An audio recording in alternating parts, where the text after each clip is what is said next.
This is John with WTI, and this is hands down my favorite flavor of this Ritter Sport chocolate. This is the Ritter Sport chocolate mousse.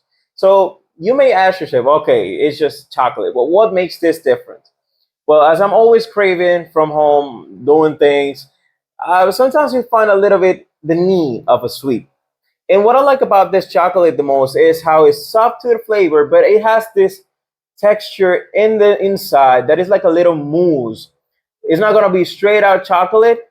It's gonna be like a little taste of soft chocolate in the middle, and every single time you taste it, it's just awesome. So if you're looking for a great option for a great taste of chocolate, and at the same time you get this surprise in the middle, this Ritter Sport chocolate mousse is gonna be just great.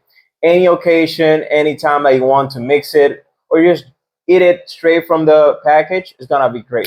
So this was John with WTI, and that was my point of view.